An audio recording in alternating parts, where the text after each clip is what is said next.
for joining us and welcome to our Smiley Talk, The Power of Volunteering. So it's been Volunteers Week for the past week. It runs from the 1st to the 7th of June every year. And it's been a week to celebrate volunteers and everything they do, as well as highlighting the benefits of volunteering.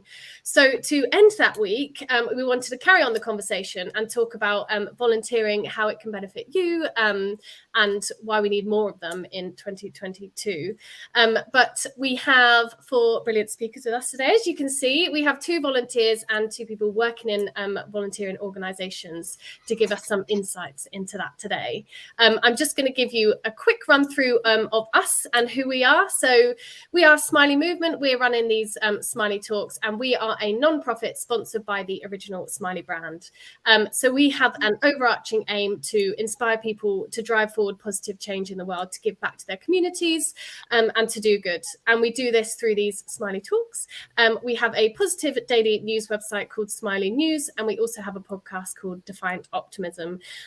So with everything we do, everything people can read and watch and see from Smiley Movement is all aligned with the United Nations 17 Sustainable Development Goals. And all our content aligns with those. Volunteering itself fits in with so many of the goals because so many charities who require volunteers are furthering the UN goals and all 17 of them.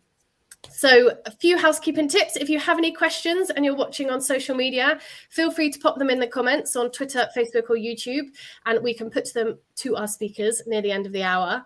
But other than that, I think now is a good time to pass over to our speakers so they can introduce themselves. So Aisha, I'm going to come to you first. Did you want to tell us a bit about who you are and what you do? Hi, I'm Aisha. I've been a Samaritans volunteer for over 3 years. Samaritans is basically a charity-based 24/7 helpline where we talk to people over the phone, and sometimes we talk to people through letters and through emails. And it's just our vision mainly is that fewer people die by suicide. So we have a range of phone calls from people with mental health, with family issues, loneliness, isolation. There are over 22,000 volunteers, and we respond to a call every 10 seconds. So I also work as a mental health support worker. Wow, thank you. 22,000 volunteers. Yeah. That's a lot of things. That shows how needed volunteers are. Fantastic. And Charlotte, what about you? Could you introduce yourself and tell us a bit about what you do? Hi, so I'm Charlotte. I'm a psychology student at UWE Bristol. And prior to university, I volunteered for many organisations. These include Sparkle, which is a local charity in Newport in South Wales who supports children with additional needs or neurodevelopmental disorders. I was known as an aquatic volunteer, so that sounds like I was in the pool, which is such a fun environment. I've also volunteered for Mind mental health charity, and I was in a pilot study researching loneliness in the elderly. So this basically involved me going into residential homes and just spending an hour of my time speaking to the residents. And I've also volunteered for St David's Hospice Care, which is also a local charity in Newport, in a charity shop as a shop assistant. But my current role over here in Bristol is with Incredible Kids. Just like Sparkle is a charity who supports families with children with additional needs or learning disabilities. And I'm quite proud to tell you that we've recently been awarded an MBE from the Queen for our voluntary service. So I'm proud to be part of that, which is amazing news. Fantastic. That's amazing. Well done. Janet, what about you? Would you like to introduce yourself and tell us about what you do? Thanks, Amy. Hi, I'm Janet. I'm the Chief Exec of Reach Volunteering. We're a charity that specialises in skills-based volunteering, which a lot of people are unfamiliar with, actually. It's basically about using the skills that you have from your day job, or it could be through volunteering, but they're skills in a professional area that you can then volunteer with a charity. And that can be across anything from sort of accountancy through to web design or videography. It's a really big array of skills because charities really, really need those skills. And the kind of ways you can volunteer with them can be anything from a trustee role, which is like an ongoing governance role where you're leading the strategic direction of the charity, through to very kind of hands-on operational roles where you might be making a video, doing graphic design, developing financial modeling scenarios. There's a really big array. So sort of hands-on roles, which could be advisory or implementation. And the range of organizations that use our services is massive. So you get charities like Mind or Samaritans or hospices. You also get groups who actually don't have any paid staff, but some of which are really big. There's a lot of environmental action groups, for example, started using our service to find volunteers to help them. And there's some really grassroots, very local groups as well that use our services. And the 20,000 was interesting because we've had about 20,000 people sign up to volunteer with us in the last couple of years, which was really kind of a surge promoted by the pandemic, I guess. But it was really great to see such a large number of people wanting to volunteer their very valuable day skills. Fantastic. Thank you very much. And lastly, Alison, I'm coming to you. Would you like to introduce yourself and tell us about what you do? Certainly. Hi, I'm Alison, and I'm a researcher at the Royal Voluntary Service. And the Royal Voluntary Service has been around for, I think next year we celebrate 85 years. So quite an established organisation. We were set up as kind of a social movement prior to the start of the Second World War.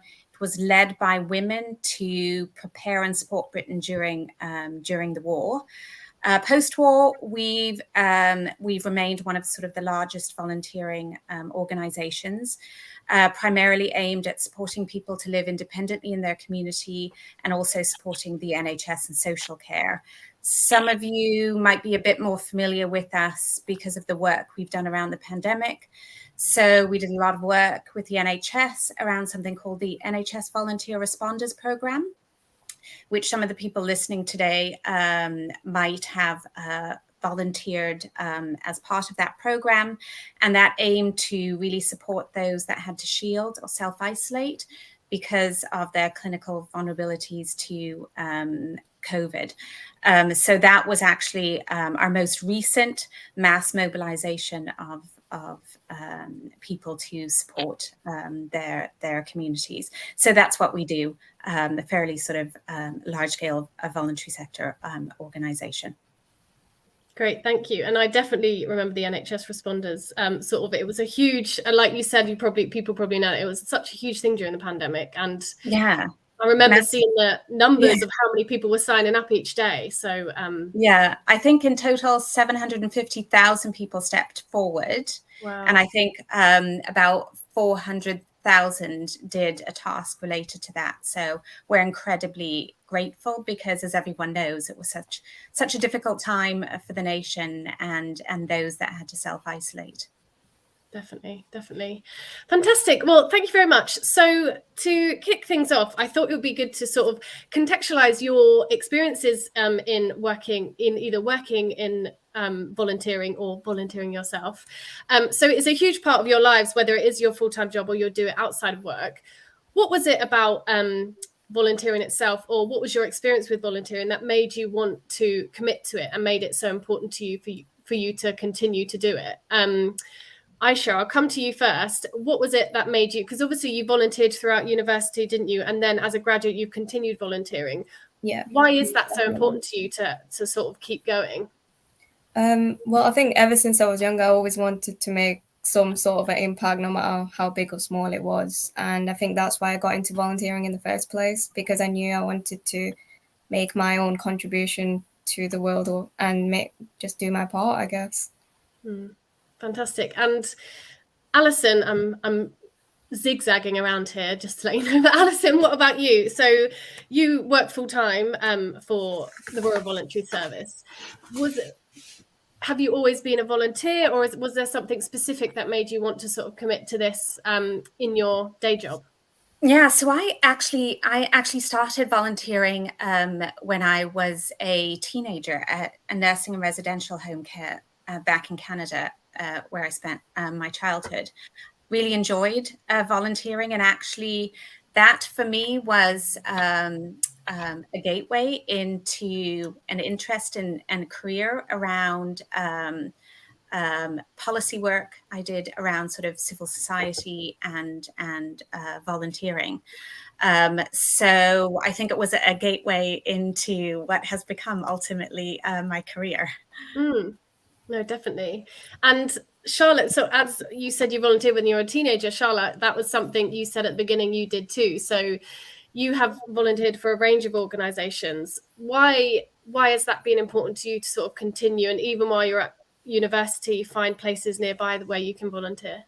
I feel like personally for me, because I believe that I'm such like a compassionate person. I would like to understand others and show concern to others. And I think through volunteering, that's the way that I could show that I cared to others. And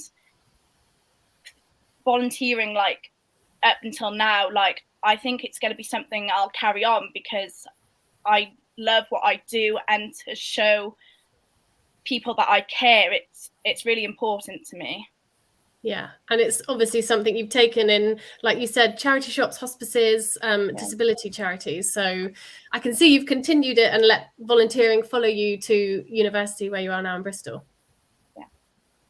And Janet, so coming to you, what was it that made you want to? You're the CEO of Reach Volunteering. What made it so important to you to sort of make this your career?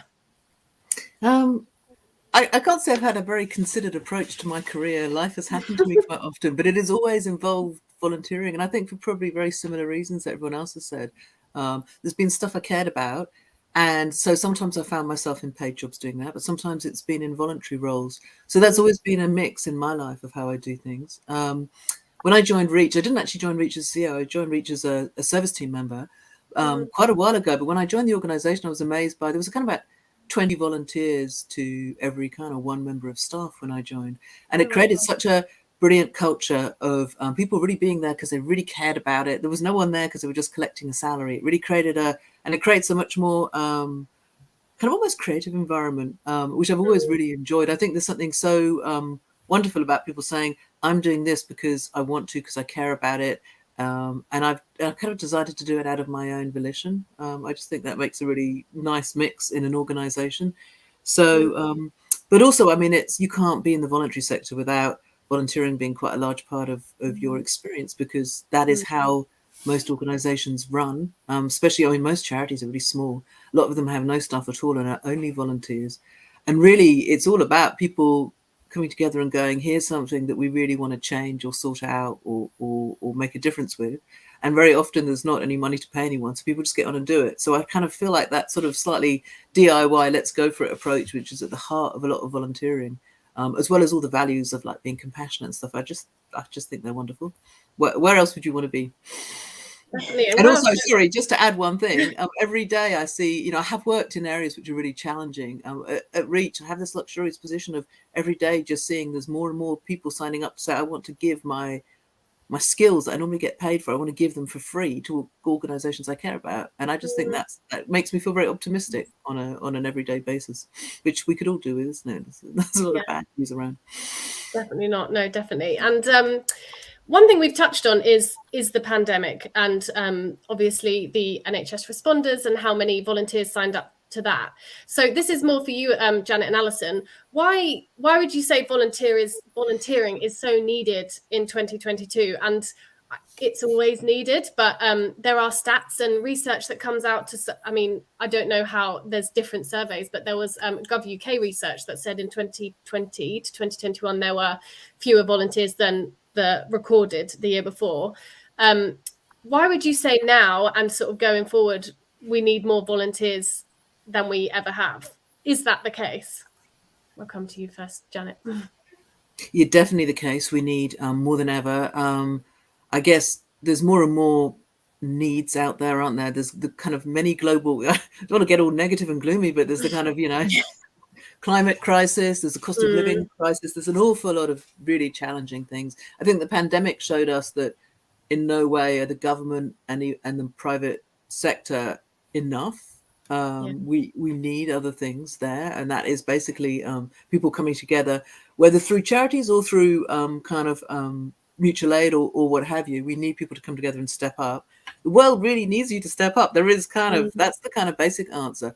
What we've seen, we saw people signing up about 3 times the usual rate at the height of the pandemic, but we're still seeing twice as many people on average sign up a month than we did pre-pandemic. And we'd been on a kind of general growth trend. So, you know, our baseline was already the highest that it had ever been. So I feel encouraged that people are, despite, you know, the multiple challenges that they're facing, are still signing up to volunteer. So I'm optimistic about that.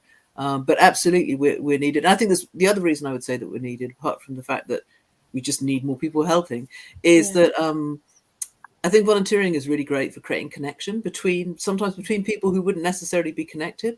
And I think our society, the world at the moment, needs more connection and less polarization and fragmentation. So I think that sense of kind of mutual understanding and connection that can come out of that is really important too.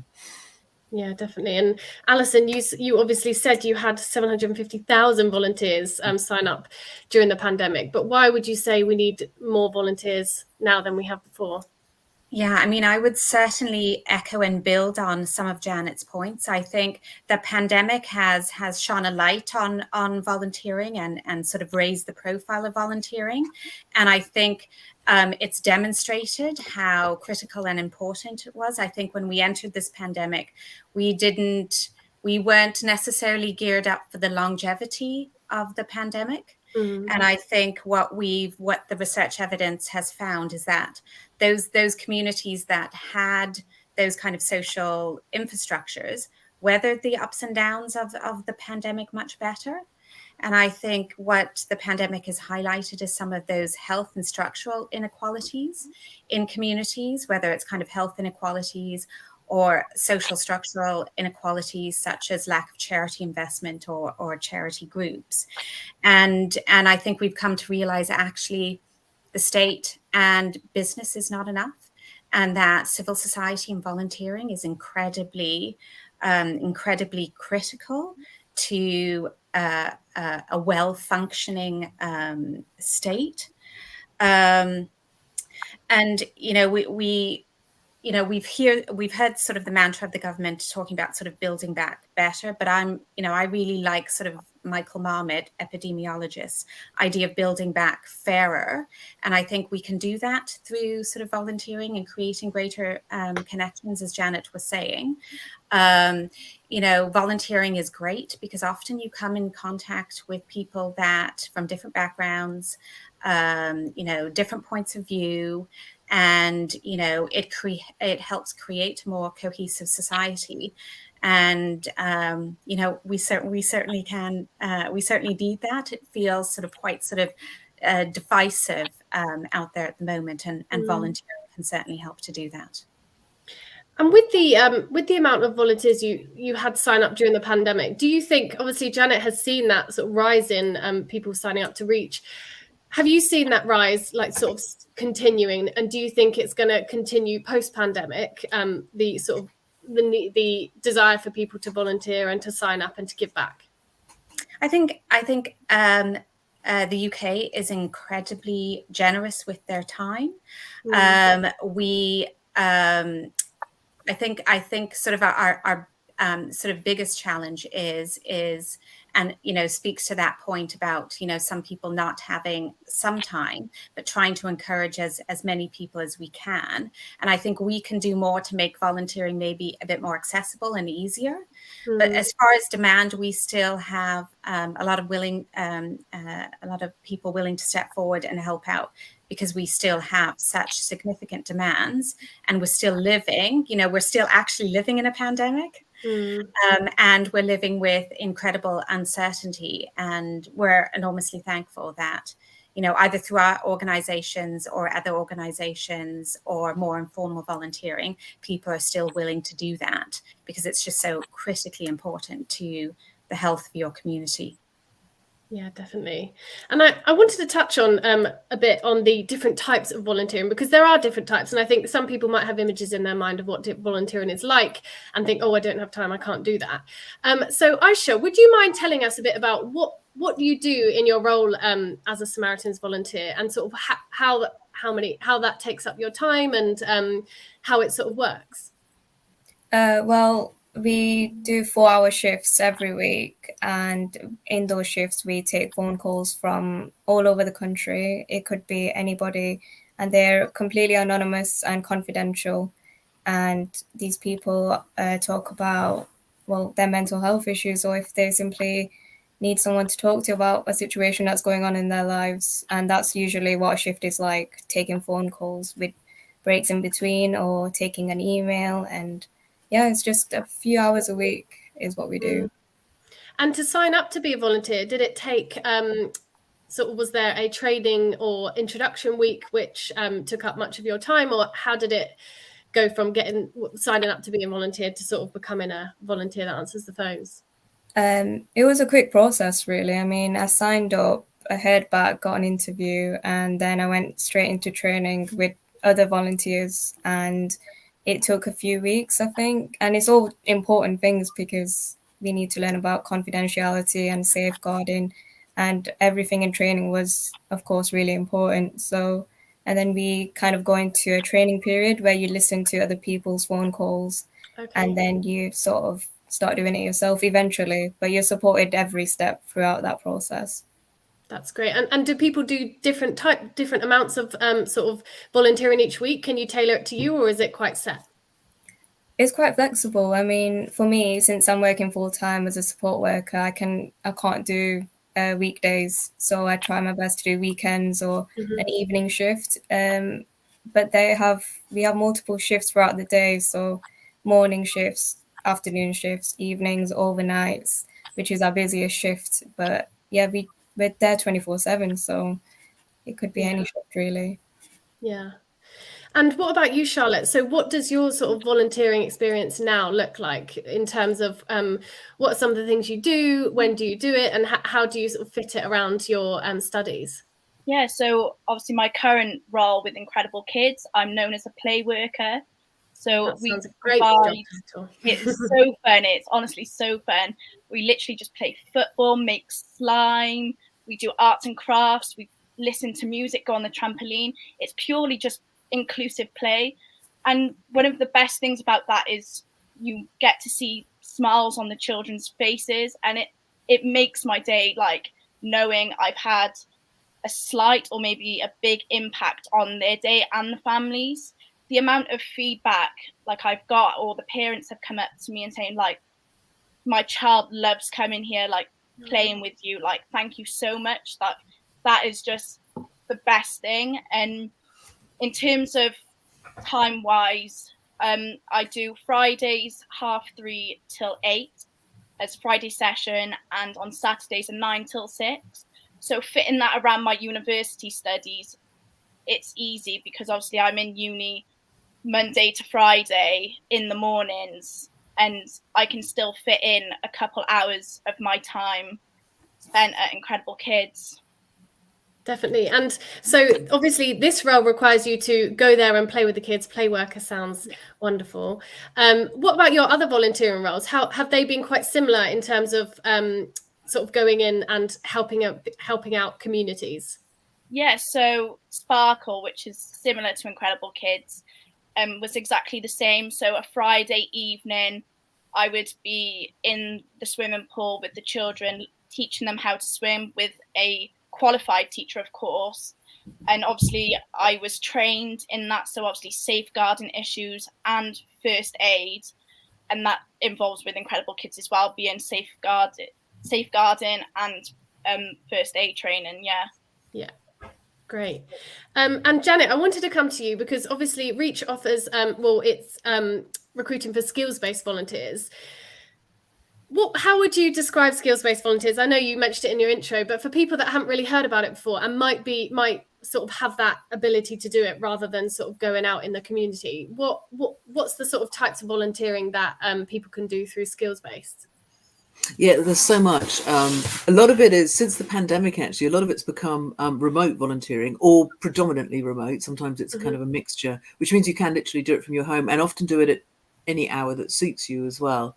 About 1/3 of the roles that we support are trustee roles, and a lot of people, that's really, you can definitely do that alongside a full-time job. A lot of people think that most people don't know what it is to be a trustee, and it sounds quite kind of like you have to be really senior. It sounds quite formal and dusty. Yeah, absolutely. Which is I sometimes thought you should just rename it, but really a board is like a collective group who steer the organization and make sure that it's kind of doing what it needs to be doing to really achieve its purpose. It's really kind of a mixture of strategic and just kind of working as a team. And so the board as a whole needs to have a mix of expertise. So you'll need some people with trustee experience, for example, on the board. But it doesn't need everyone. In fact, you don't really want to have everyone to have the same experience on the board. You want a mixture of people.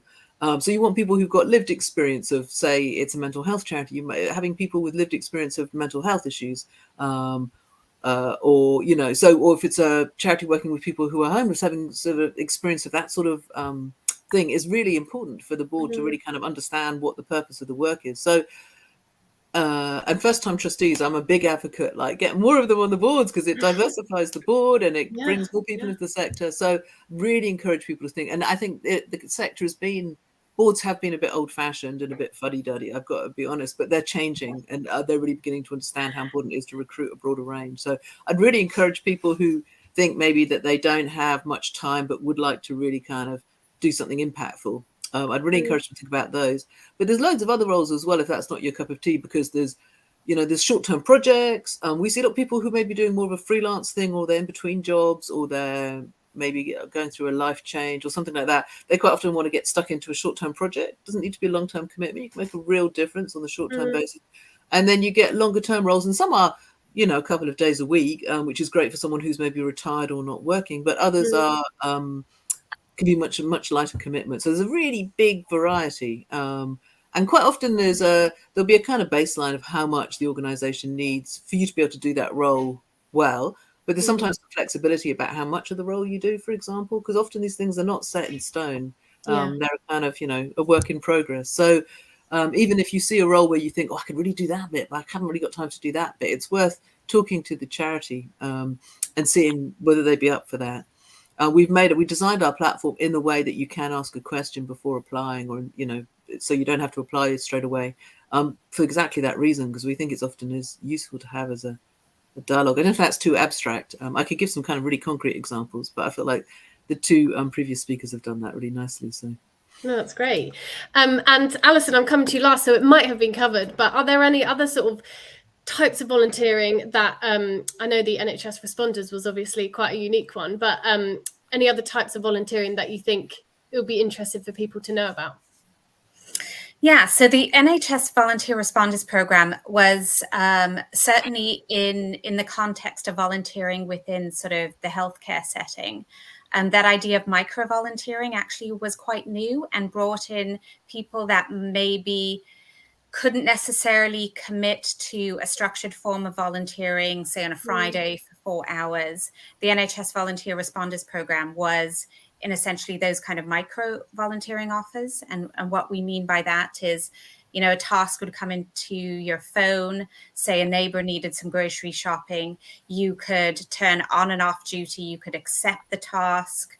And the task might only take a few minutes, or you do the task while you're shopping for your own groceries. So there's a certain flexibility around that.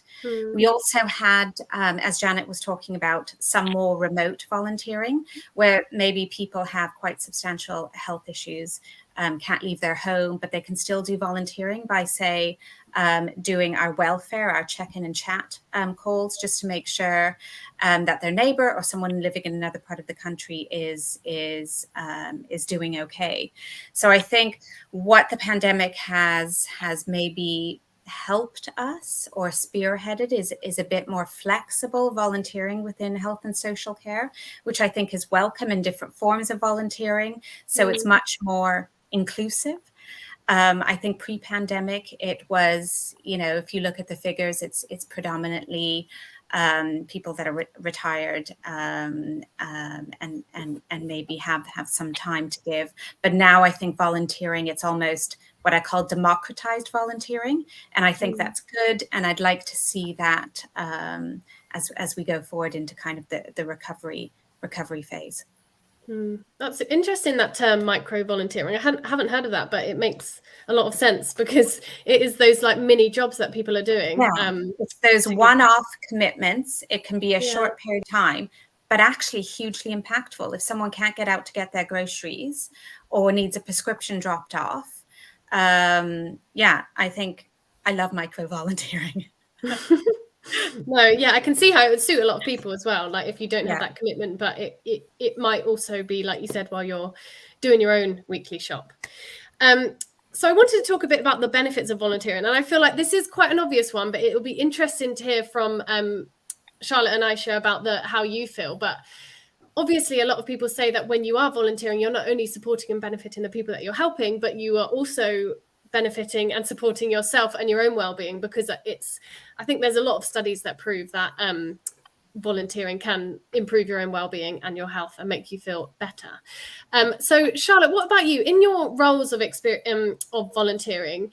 How has it benefited you, and has it been in different ways? Or you obviously mentioned how you hear the feedback from the parents, and that is obviously a huge boost, but you also are a play worker, which is a really fun role. But what are some of the benefits that you found? So one of the main things that I found within myself is confidence. Being able to just go out there and put yourself forward for anything, you definitely gain confidence. And I have definitely seen a confidence boost in myself since doing volunteering for like about 4 years. So that is one of the main benefits, is seeing you grow as a person. And also from like a student's point of view, there are benefits to it as well, like gaining transferable skills for in the workplace, being able to adapt and being able to develop further skills like your communication skills, your team working skills, your leadership skills, which are seen essential in the workplace. I think that's a benefit. And also building friendships for life. Like I've met so many amazing people throughout my volunteering experience, and I think that these people will be in my life for life, basically. Like most amazing people, and it's worthwhile. My experience, and I can only speak from my experience, is that it's rewarding. It makes me have a purpose to get up. I enjoy doing what I do, so I look forward to going to volunteer, and it's worthwhile. I can't reiterate it. It's literally amazing. And I think hearing you say that and talk about it and what you do, it's just making me smile hearing you say how rewarding it is. And you can really see that you do get something out of it, even though you're sort of doing it for the children. Yeah, of course. Like I do it for other people because I show that I care for them and show concern. But then for myself as a student, I'm also getting benefits from it. Like obviously gaining new skills, developing further skills, which I would thank myself for later on in life when I wish to pursue a career. Definitely. And Aisha, what about you? So from your volunteering throughout uni and now obviously at Samaritans, what are some of the benefits that you have found from doing it? Well, 100% agree with everything Charlotte said. I mean, there are so many benefits. Otherwise, I don't think I'd ever be volunteering. But I mean, helping someone, whoever they are, just by simply listening to them on the phone is a massive thing. And it's definitely helped me with my confidence as well. I mean, before I was incredibly nervous about taking a phone call, and now it's just something that I have to obviously have gotten used to. And the big thing is that I'm part of a community now, and there are amazing volunteers there, and we're all there for the same reason as well, and that's to help people. So it just feels really rewarding, and you feel like you're a part of something really special. And I'm assuming that's why you sort of go back and you've continued it, even though you got a full-time role. Absolutely. I mean, the people there are just, you want to work with them, and I know that I'll be volunteering there forever, really. Yeah. Alison, what about you? Just from obviously working within the Royal Voluntary Service, have there been anecdotally stories that you've heard or through your research where you've seen how it can really benefit people in different ways? Yeah, I mean, I would certainly, echo what's been said before. And also, as a geeky researcher, I've actually looked into some of the medical evidence for why why volunteering or social connections are so important or critical for our health. And actually, there's a convincing body of evidence over the past couple of years that has been gathered that tells us things like volunteering or social connections actually is really critical for things like cardiovascular health, for brain development and reducing cognitive decline, for preventing sort of common mental illnesses, and also for longevity as well. And there's certain kind of scientific reasons kind of behind it. So us being sort of more socially connected lowers things like blood pressure. It lowers blood sugar. It lowers sort of broader kind of inflammation in the body, which might cause sort of aging. And also it's important for reducing kind of stress hormones. So it actually has quite a strong scientific basis.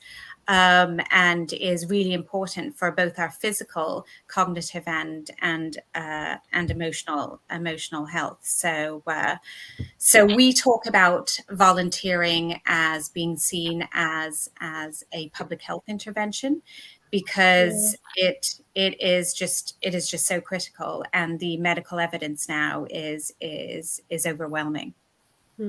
I love hearing the research and the sciencey things behind benefits and things like that. And I think it gives people more of that, like just another reason to do it, because obviously you're helping out, but also you're getting that win-win situation where you can benefit yourself as well. That's exactly right. I mean, it's a double benefit. You benefit, and the person you're supporting or helping is benefiting. So, it's a no-brainer. So everyone should do it. Yes. And Janet, what about you? So obviously the sort of aspect of it feeling rewarding is always there, I can imagine. But is there anything specific, would you say, about those trustee roles that you were talking about, which I think has sort of opened my mind up to these roles, which I thought, what many others might have thought, that they were quite senior, but any other benefits that those type of sort of roles would get, or people simply sort of using their skills in different projects? Oh, wow. I mean, I think in terms of specifically skills-based volunteering and trustee roles, I think some of the things people talk about are, for example, they might work in a team with people with similar skills, and so they don't necessarily think that they're that brilliant, or they don't recognize how good they are, how much specialism they have. And then when they go and join a board of trustees, everyone's got really, or should have, hopefully have really different backgrounds and different skills and professionalisms, and they're suddenly like, oh wow, I really know a lot about this. Really validating for their sense of their own skills, but also they can learn so much from colleagues on the board. And that sense of being, I mean, a trustee board really should be a team. And it's a really nice sense of being in a team with people who really maybe from very different backgrounds, walks of life, professions, but you're all there for the long-term benefit of a cause that you care about. I mean, that's a really great bonding experience as well. And people talk about the networks and friendships they develop through those lasting a lifetime as well. So very much echoing what Aisha and Charlotte have said on that. But I think more broadly, I mean, it just warms my heart listening to what all three previous speakers have said about volunteering, actually, because it's something I really care about and believe in. And I just think it's so true. And a lot of people don't really get how brilliant it is unless they've had the experience of it. But, the sense of solidarity with others, a sense of belonging to a community or a group, the sense of wider purpose it brings to you, the personal growth, like the confidence we've heard about, and also the professional growth where you can learn and test out new skills and extend your skills as well. And just being able to contribute to something you really care about, something that really bothers you. It might be that you've got a relative who suffered from a particular illness, or it might be that you really care about opportunities for young people, or whatever it is, you can really contribute to and feel like you're making a difference to that. And that is really important. And that's all about your well-being, which Alison has just talked about in such an interesting way. And I think there's so the one piece of geeky research I'm going to throw into the mix is about values. So we all have a range of values, and some of them are extrinsic, which they're about kind of money and wealth and status. And those are the ones that get talked about a lot in the media, which adverts appeal to and all of that. And then we have a whole range of other values, which are to do with all of these things like solidarity, kindness, sense of purpose, for example. And those don't get talked about much. And I mean, a lot of the time we're given opportunities to either earn money or consume products. And there's this whole other side to us which doesn't get a lot of space often. And I think volunteering gives you that opportunity to kind of enact those values. And the reality is that all of us are really quite motivated by those, but you wouldn't think it from the way the news is. And I think it builds confidence in not just yourself, but in the wider world, when you can enact those, when other people can see you do it as well. Because we are already motivated by those things. They're really important to us. And that's why they're so important for our well-being. So yeah, that would be my ending point. I love the additional research. And on that point, obviously we're sharing the benefits and it seems like a no-brainer, but we could always, I mean, the whole sector, the charity sector in particular as well, could always do with more volunteers. So how do you think we can encourage more people to take up volunteering? And speaking about it like this is obviously a great idea, and sharing the benefits. But are there any other ways that you think you could encourage people to sort of like get around the roadblocks that they might have? Aisha, I'll come to you. What do you think if people say, "Oh, I don't have time," or "I'm not sure what to do"? How do you think we can encourage more people to step up? I mean, like you said, doing things like this is extremely helpful. And I think social media has a big influence nowadays. So definitely maybe spreading the word through there. I mean, talking to people as well in person about what you volunteer for and how it benefits you as a person. I mean, everyone always goes into things thinking that they don't have time, but we always make time for work and for relationships and hobbies and things like that. So I think that it may start off a bit hard and uncertain, but if you incorporate it into your routine, it feels like it's always there. Yeah, that's true. It's true what you said about you have time for other things as well, but sometimes it can feel like you're adding something on. Charlotte, what about you? What would you say to people who you sort of need that sort of inspiration to take on volunteering, and how can we encourage more people to step up, would you say? Well, like we've said, what we're doing right now is just communicating the importance of volunteering.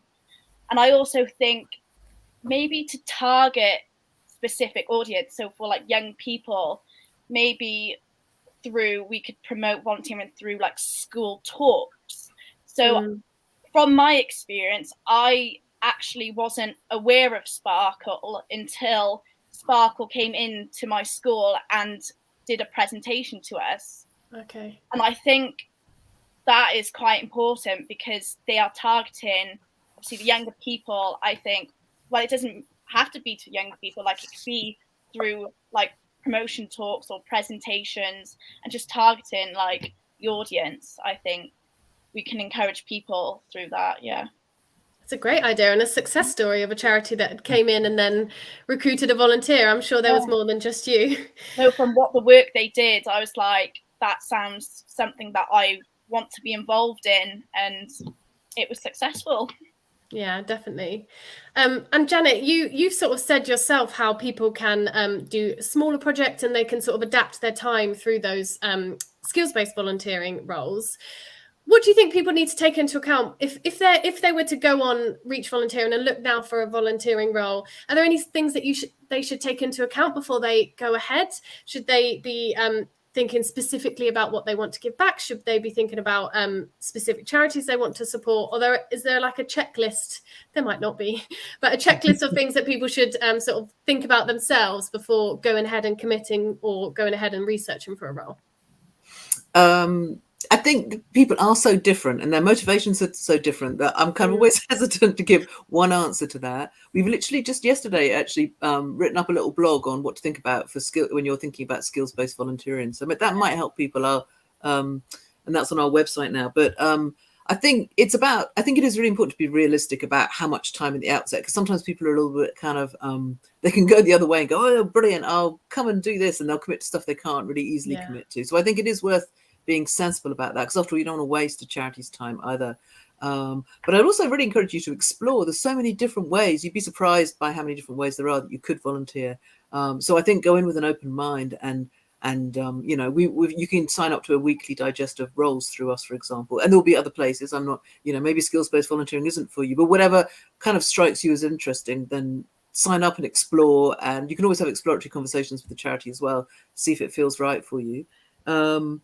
Yeah, I think those are probably the main things, and I think just go for it. I think, you know, kind of the question about how can we encourage more people to volunteer. The thing that amazed me, all of our roles are streamed through LinkedIn. So they get, and they're streamed as jobs. So LinkedIn kindly do this for free for us. So people who aren't actually looking for volunteering roles at all, perhaps never even thought about it, are presented in their jobs feed with a sort of tangible opportunity to volunteer that meets their skills. And that yields so many volunteers. And that's not people thinking, I want to volunteer. So a little bit like Charlotte saying, the kind of organization coming to the school, and then you can see a really concrete example in front of you. People will often take that opportunity up when they see it. They just need to be presented with it. Something that's kind of doable and relevant.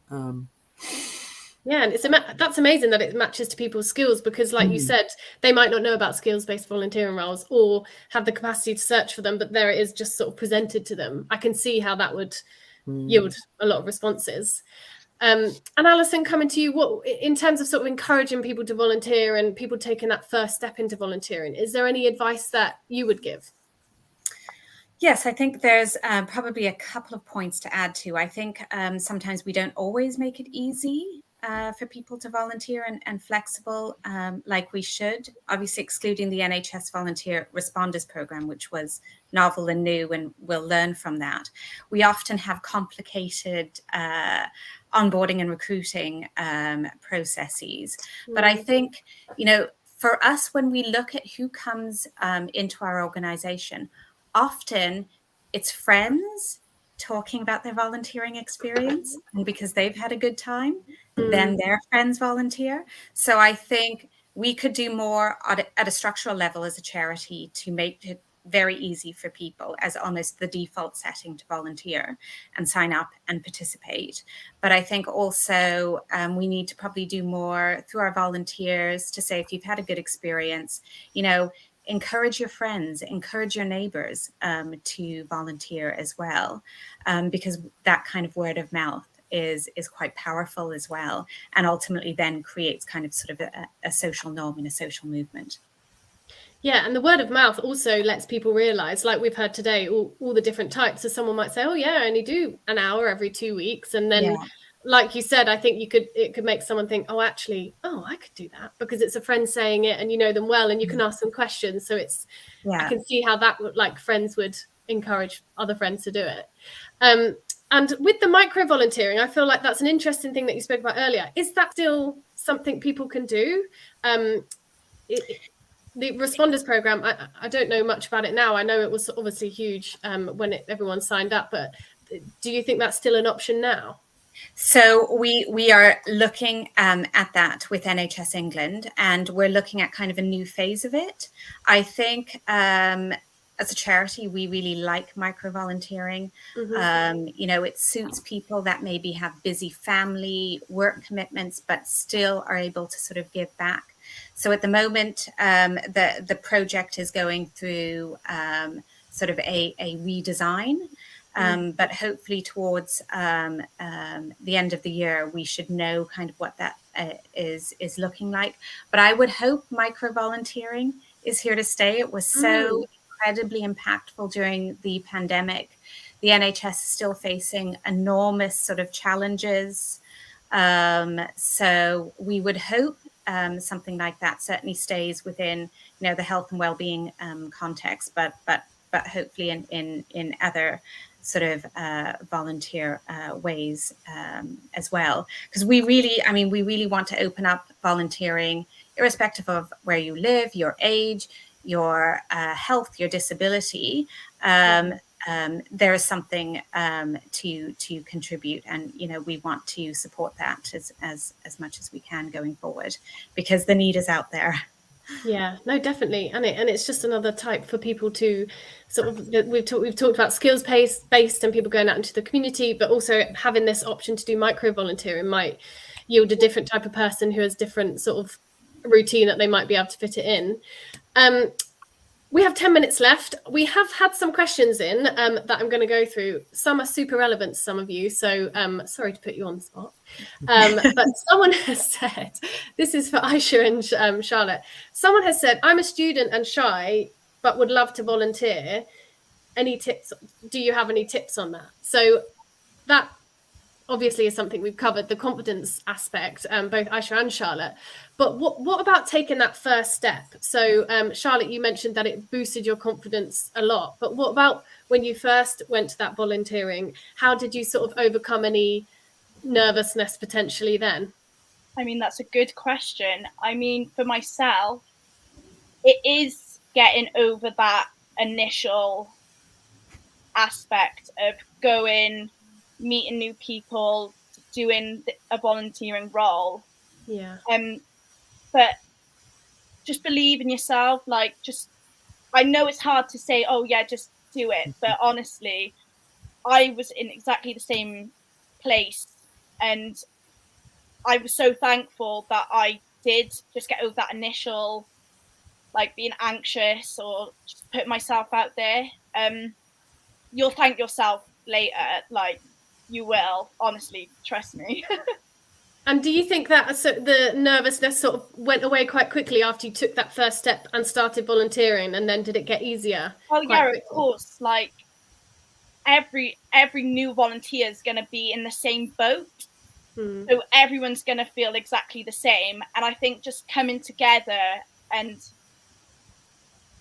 doing that, you do get over that initial nervousness and stuff, and you do grow as a person.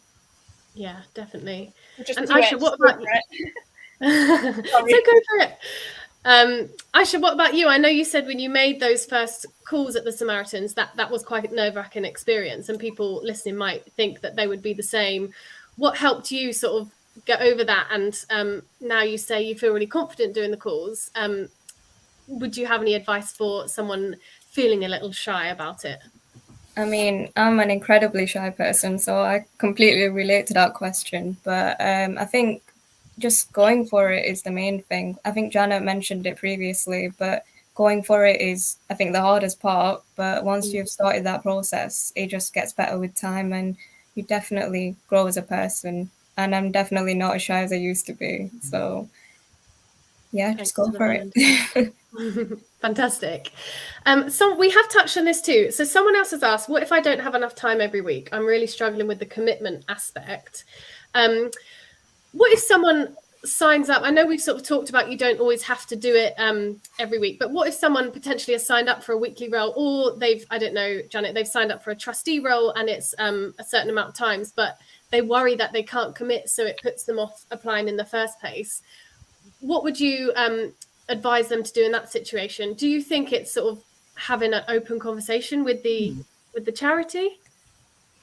Definitely. I mean, I think there are some roles. I mean, there are some roles which aren't flexible, but most are, and they're either flexible because they kind of create a rota of people so that people can switch in and out a bit, or they're flexible because they really can be done in different time speeds or different different kind of time periods, or and we always advise organizations to try and make sure that the roles aren't kind of time critical, for example, so that there is that flexibility. Because with volunteering, I mean, people have other commitments, be it work or caring commitments, that they need to sometimes prioritize over volunteering, for sure. And it shouldn't kind of be an onerous or stressful thing to volunteer. So I think, kind of well-designed volunteering opportunities should give you that flexibility in the main, and they should be really clear about when they can and when they can't. And I always, talk. I think the worst thing from a charity's point of view is when people just go quiet and ghost them, and they're kind of left wondering. So I think it's always just about a conversation. And usually the charity, if it kind of turns out that actually you can't do the commitment that you thought you could, for example, quite often the charity can find another way of involving you that perhaps can fit with what you can do. So just open, honest conversations, because after all, you're offering your time for free, and it's not that the charity should just be grateful and accept whatever you give, because that won't necessarily work for them. But there is you are doing something wonderful for them, and they should be wanting to and able to be flexible back to make that possible. So that's the spirit I would encourage you to talk to them. Yeah, and know that there is potentially that flexibility. Well, you don't know, like you said, you don't know that they might have another role that would suit you better. Alison, is there any advice that you would give on the commitment aspect? And I know you obviously micro volunteer, and you've spoken about the benefits of that and how helpful that could be. But in general, someone that is worried about the commitment but actually wants to do it, but might worry about, further down the line, would I be able to do that? Yeah. Well, I think actually, Janet, you said it beautifully. I think it's having that conversation with the charity, and most charities can be pretty flexible, and rather have that open, honest conversation to make sure that both the volunteering fits with your time and commitment and theirs as well. But definitely have that conversation. A lot of volunteering roles can be flexed. So yeah, no, have that open, honest conversation. Definitely. I think that's a good piece of advice to come out of this talk. Someone, I think we've got time for one more question. This is quite a general one. So let me know if you're up for answering, but someone's just put, what is the first port of call to find volunteering locally? So I'm assuming this is someone who is able to give their time potentially locally to an organization or something. How can they start? Is there anyone that would have any advice on sort of getting those first steps into finding somewhere in the local community? I can. Yeah. I would probably I would probably sort of Google local offers, or if there's a particular charity I'm interested in, or if I know there's a community centre sort of locally, I would pop in. If there's a particular cause you're interested, go online, see what opportunities they have locally. There's probably a range of sources you can access, to both physical to kind of online sources. If someone, through their work, a lot of employees, businesses offer volunteering opportunities because they're partnered with particular charities, or various sort of community centres you can go in, but maybe sort of figure out what you're interested in kind of first, and then do sort of a little bit of research. But there will be places locally that would love to support you and have your time. And what you said about sort of going to causes that mean a lot to you, it might be about making that first approach, rather than, obviously there's always the opportunity to see if there are volunteering opportunities available, or making that first approach to say sort of, I'm here, is there anything you need, might be helpful. Yeah, no, exactly.